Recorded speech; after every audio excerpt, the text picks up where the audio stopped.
Well,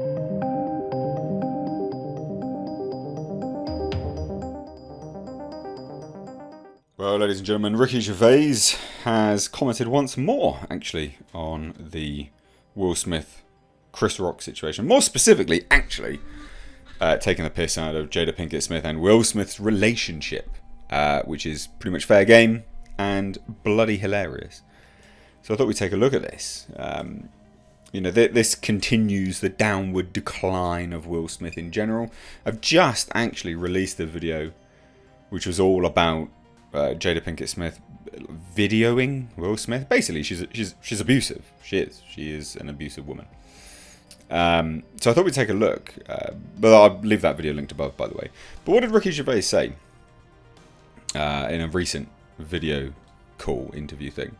Ricky Gervais gave fans a more fulsome idea of what his jokes would have been had he been in Chris Rock's place at the Oscars. Gervais, who has hosted at the Golden Globes 5 times, said in a recent video chat with fans that Rock's joke about Jada Pinkett Smith's hair was like the tamest joke I would have ever told. And it was. Like, it's loads of people. Oh God. Again, I mean, he breaks it down in here, but I mean, it is really tame. It's very tame. You know, I mean, it is his job to joke about these things. When people asked the frequent Golden Globes host what would have happened to him in the same circumstances, he replied, nothing. Nothing would happen to me because I wouldn't have told a joke about his wife's hair. I'd have told a joke about her boyfriend. Because Pinkett Smith has said she was in a relationship with a younger man when she and Smith were on a break from their relationship in 2020. This was actually her son's friend, August Alsina. So as for Pinkett Smith's hair, she suffers from alopecia, which occurs when the immune system attacks hair follicles, causing uneven hair loss. And Rock's joke, Gervais said, someone said it was joking about her disability. The comedian's reply, well, I'm going a bit thin, I'm disabled, he said while pointing to his hair in the video. Basically, my hair's thin, so he must be disabled. I can park right up next to Tesco now in the disabled park, and I'm fat. That's a disease. I'm fat and balding. And I guess therein lies the comedy about it all, right? Is that, you know, everyone's off the back end of this was like, it's not assault, definitely not assault. And kudos to him for standing up for his wife. Look, there's a few ways to look at this, right? You know, Chris Rock poking fun at someone. I mean, it is literally his job. That is his job at that point in time, to make fun of people in general. To make jokes, whether that be directly at people or not. Is it in bad taste? Yeah, I mean, it could be deemed to be in bad taste. You can absolutely deem it to be in bad taste. Is she disabled? No. She's bald. What? That doesn't make anyone disabled. At all. Not at all. Is it nice to be, you know, balding as a woman? No, of course not. It's probably not nice to be balding as a bloke. I don't see anyone caring that much. We also don't know why she has alopecia, you know. Could be stress related, and if it's stress related, I mean, you should probably get out your relationship then, shouldn't you, to be honest, because your relationship's a shithole. And that ain't going to do anything good for your stress levels, is it? But I mean, no, you know, I don't see anyone crying, you know, when men are bloody bald, and they don't go, oh, you know, I'm bald. And people are like, oh, it's not the same. Yeah, I mean, it is the same. Men are still held to aesthetical standards. But yeah, good. I would have made a joke about her boyfriend. But the thing about all of this is, well, I mean, he wouldn't have got up there and done anything if it was, well, no, maybe he would have. If it was Ricky Gervais, if it was a white guy, maybe he would have.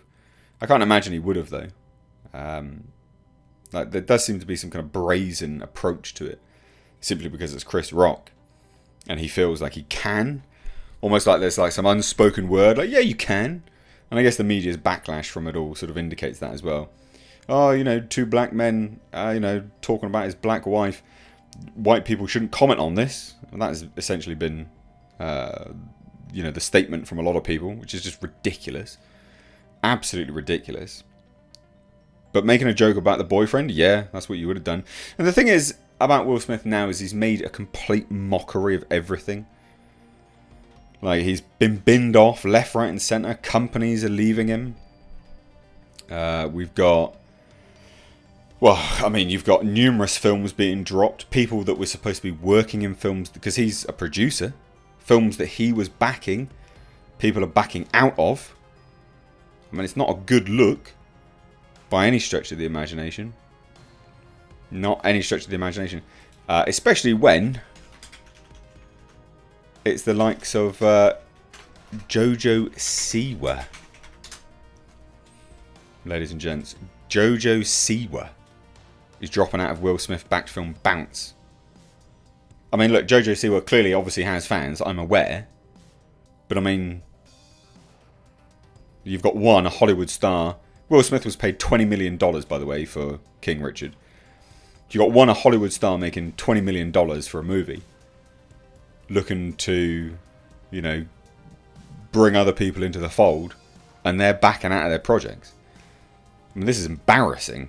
JoJo Siwa dropped out of film backed by Will Smith amid the controversy surrounding his slap. Because of, you know, Chris Rock at the Oscars. The 18-year-old star said that she's no longer attached to the film adaptation of Bounce, which is based on the young adult book to Megan Scholl. Of the project falling through, JoJo told Variety that project got put on hold and went away. It wasn't the one. Insiders also revealed to the publication that Paramount Pictures has removed the project from its development slate. Basically, we don't want anything to do with you at all. Sources maintain that the project had actually fallen apart months ago, and it falling through has nothing to do with Will's assault on comedian Chris Rock. Yeah, cool bollocks on that, but alright. Film was announced in the summer of 2020. It was brought to the studio by producer and Jada Pinkett Smith's brother, Caleb Pinkett. So Jada Pinkett Smith, producer, and brother, Caleb Pinkett. Jada and Will had been reported as producers at the time, before the formation of their own content company, Westbrook. I mean, this is just, yeah. What an embarrassing time to be Will Smith. What embarrassment. And it is embarrassing. Absolutely is embarrassing. So there you go. What do you guys think? Let me know down below.